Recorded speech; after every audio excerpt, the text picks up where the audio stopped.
रात का वक्त था। पिया ऑफिस से घर लौट रही थी, तभी उसे किसी के रोने की आवाज सुनाई देती है। वहीं सड़क किनारे एक औरत कंबल ओढ़े बैठी थी। वो रोने की आवाज उसी औरत की थी। पिया धीरे से उस औरत के पास जाती है। माँ जी, क्या हुआ आपको? क्यों रो रही हो? आप अपने घर क्यों नहीं जाती? रोते रोते वो अपने ऊपर से कंबल हटा देती है। पिया उसे देखकर बहुत डर जाती है। तुम तो चुड़ैल हो। मैंने कुछ नहीं किया, मुझे जाने दो। मेरी माँ मेरा इंतजार कर रही होगी। मैं बहुत बुरी हूँ, मुझे तो तुम्हारी आत्मा चाहिए, उसी से मुझे ताकत मिलेगी। चुड़ैल पिया के आगे हाथ फैलाती है और अपनी शक्ति से उसके अंदर की आत्मा अपने अंदर खींच लेती है। पिया वहीं गिर जाती है। सुबह जब कुछ लोगों की नजर पिया पर पड़ती है तो वो लोग उसे हॉस्पिटल ले जाते हैं। ये लड़की मर चुकी है, पर मेरी समझ में यह नहीं आ रहा, इस लड़की के शरीर पर एक खरोंच का निशान भी नहीं है। फिर ये लड़की कैसे मर गई? अगले दिन वो चुड़ैल कंबल ओढ़े शुक्ला जी के घर के सामने जाकर खड़ी हो जाती है। आज शुक्ला जी के सबसे बड़े बेटे यश का जन्मदिन है। घर में पार्टी चल रही थी। कोई है क्या? मुझ बूढ़ी को कुछ मिलेगा क्या? क्या चाहिए? मैंने कई दिनों से कुछ नहीं खाया, मैं बहुत भूखी हूँ। आज मेरा जन्मदिन है, इसलिए आप अंदर आकर आराम से बैठकर खाना खा सकती हैं। जितना खाना है उतना खाइए। मुझे खाना नहीं, कुछ और चाहिए। कुछ और? क्या चाहिए आपको? चुड़ैल अपने मुंह पर से कंबल हटाती है। तुम तो चुड़ैल हो। हाँ, मैं चुड़ैल हूँ और मुझे खाना नहीं, तुम्हारी आत्मा चाहिए। चुड़ैल यश के शरीर से आत्मा खींचकर अपने अंदर समा लेती है और फिर चुपचाप वहां से चली जाती है। यश को दरवाजे पर पड़ा देख उसकी माँ कुसुम जोर से चिल्ला पड़ती है। मेरे बच्चे, ये तुझे क्या हुआ? तू उठता क्यों नहीं? आंखें खोल, कुछ तो बोल। कुसुम के रोने की आवाज सुन अंदर से बाकी लोग भी बाहर आ जाते हैं। सभी मिलकर यश को अंदर ले जाते हैं। फिर डॉक्टर को बुलाया जाता है। डॉक्टर बताता है कि यश मर चुका है। सभी का रो रो कर बुरा हाल था। वहाँ चुड़ैल कंबल ओढ़े सड़क के बीचों बीच चली जा रही थी। तभी सामने से आती एक कार चुड़ैल को टक्कर मार देती है। चुड़ैल नीचे गिर जाती है। माँ जी, आपको लगी तो नहीं ना? मुझे माफ कर दीजिए, मैंने देखा नहीं था आपको। कोई बात नहीं बेटा, गलती मेरी ही है। मैं अब बूढ़ी हो चली हूँ ना, इसलिए गिर गई। इसमें तुम्हारी कोई गलती नहीं। आइए, मैं आपको अपनी गाड़ी से आपके घर छोड़ दूं। ठीक है बेटा, तुम्हारा बहुत बहुत शुक्रिया। रमेश को बिल्कुल भी पता नहीं था कि वो बूढ़ी औरत एक चुड़ैल है। चुड़ैल ने अपना मुंह कंबल से पूरी तरह ढक जो रखा था। माँ जी, ये तो बताइए आपको जाना कहाँ है? मतलब आपका घर कहाँ है? नुक्कड़ से थोड़ा आगे ही मेरा घर है, तुम मुझे वहाँ छोड़ दो। रमेश अपनी गाड़ी वहीं ले जाता है। लो माँ जी, आपका बताया हुआ रास्ता तो आ गया, अब आप आराम से अपने घर जा सकती हैं। चुड़ैल पीछे की सीट पर बैठी थी। तभी वो अपना कंबल हटाती है और बिना कुछ लिए मैं कैसे जा सकती हूँ? रमेश जैसे ही पीछे मुड़कर देखता है उसके तो होश ही उड़ जाते हैं। तुम तो कोई चुड़ैल हो।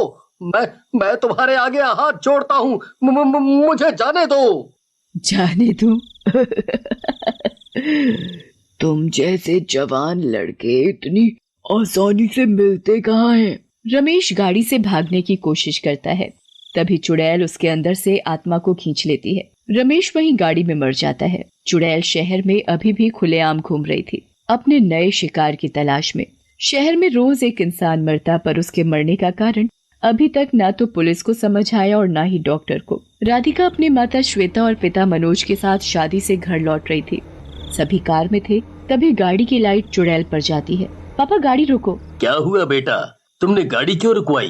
पापा, वो गाड़ी के बाहर देखिए, कोई औरत हमारी गाड़ी के सामने खड़ी है। हाँ, राधिका, तुम भी ना, डरा ही दिया था तुमने तो। मुझे लगा कहीं कोई हमारी गाड़ी के नीचे तो नहीं आ गया।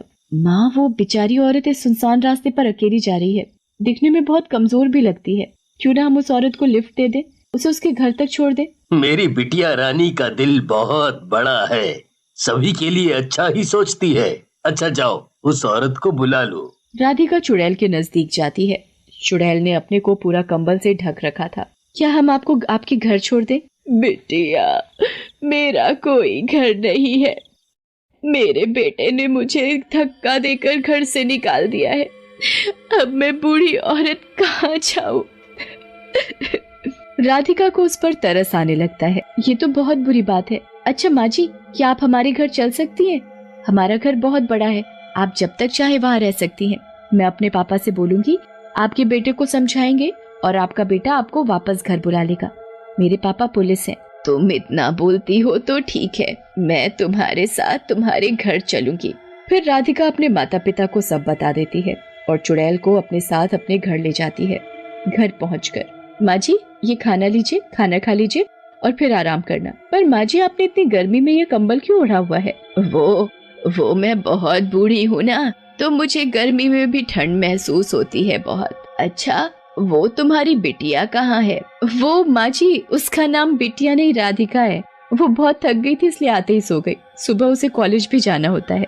श्वेता उसे खाना देकर सोने चली जाती है। आधी रात का वक्त था, सभी गहरी नींद में सोए हुए थे। वहाँ चुड़ैल राधिका की आत्मा निकालने की ताक में थी। चुड़ैल चुपके से उसके कमरे में जाती है, पर मनोज को कुछ आहट सुनाई देती है तो वो उठ जाता है। कौन है वहाँ? चुड़ैल मनोज को देखकर वापस अपने कमरे में भाग जाती है। कोई बात नहीं, अभी मैं कुछ दिन और इस घर में मेहमान हूँ। आज नहीं तो कल सही, फिर राधिका की आत्मा मेरे पास होगी। सुबह होती है। राधिका की सहेली चिंकी उसे अपने साथ कॉलेज जाने के लिए बुलाने आती है। राधिका कहाँ हो? कॉलेज नहीं जाना क्या? जल्दी करो, पहले ही बहुत देर हो गई है। तभी चिंकी की टक्कर उस चुड़ैल से हो जाती है और चुड़ैल का कंबल थोड़ा सा उसके मुंह से हट जाता है। तभी चुड़ैल जल्दी से कंबल वापस ओढ़ लेती है। तुम कौन हो? पहले तो कभी नहीं देखा मैंने तुम्हें इस घर में। तभी राधिका आ जाती है। वो हमारे घर की मेहमान है, कल ही आई है। पर वो उसकी सूरत। अब देर नहीं हो रही है तुम्हें? चलो अब रास्ते में सब बताती हूँ। दोनों सहेलियां घर से कॉलेज के लिए निकल जाती हैं। रास्ते में चलते चलते, राधिका, वो जो औरत तुम्हारे घर में है वो कुछ अजीब है। मतलब उसकी सूरत बहुत डरावनी थी देखने में। मैंने अभी तक उस औरत की सूरत नहीं देखी। वो हमेशा कंबल ओढ़े रहती है। और हाँ, वो 1-2 दिन में वहाँ से चली जाएगी। बेचारी के बेटे ने उन्हें घर से निकाल दिया है। मैंने पापा को बोला है उसके बेटे को समझाने के लिए। और तू भी ना कुछ भी बोले जा रही है, डरावनी सूरत। मैं फिर भी बोलती हूँ, अपना ध्यान रखना। अच्छा मेरी माँ, ठीक है। देखो कॉलेज भी आ गया, अब चलो। कॉलेज की छुट्टी के बाद चिंकी अपने घर और राधिका अपने घर चली जाती है। पर राधिका के दिमाग में चिंकी की कई बात घूम रही थी, इसलिए राधिका आधी रात को चुपके से उस चुड़ैल के कमरे की खिड़की से झांक कर देखती है। उस बूढ़ी औरत को चुड़ैल के रूप में देखकर राधिका पसीना पसीना हो गई। डर से उसका बुरा हाल था। चिंकी ने बिल्कुल सही कहा था, जो उसने देखा था वो सही था। ये सच में कोई चुड़ैल है। पापा को बताती हूँ अभी जाकर। जैसे ही राधिका पीछे मुड़ती है, चुड़ैल उसके पीछे खड़ी होती है। बिना मिले ही चली जाओगी बिटिया रानी। माँ, पापा मुझे बचाओ। राधिका की आवाज सुनकर उसके पापा और माँ दौड़े चले आते हैं। राधिका को चुड़ैल के सामने खड़ा देख चौंक जाते हैं। चुड़ैल? हाँ, मैं वही बूढ़ी औरत हूँ जिसे तुम अपने घर में मेहमान बना कर लाए थे। अब तुम्हारी ये बेटी मरने वाली है, क्योंकि मैं अब इसकी आत्मा निकालने वाली हूँ। मनोज जल्दी से अपने कमरे से पिस्टल निकाल कर लाता है और उस चुड़ैल पर चलाता है। मुझ पर तेरे इस खिलौने का असर नहीं होने वाला।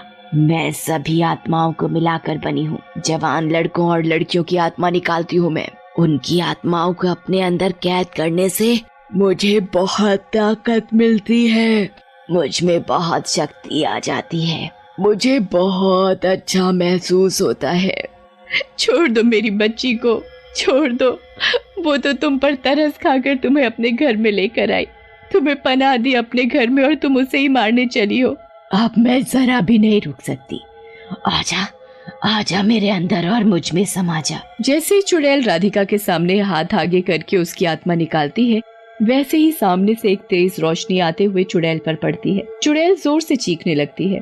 वो रोशनी राधिका के दादाजी की तस्वीर से आ रही थी। राधिका के दादाजी राधिका को अपनी जान से भी ज्यादा प्यार करते थे, इसलिए मरने के बाद भी वो अपनी तस्वीर के जरिए चुड़ैल पर वार कर रहे थे। नहीं नहीं, मेरी शक्तियाँ कमजोर क्यों पड़ रही है?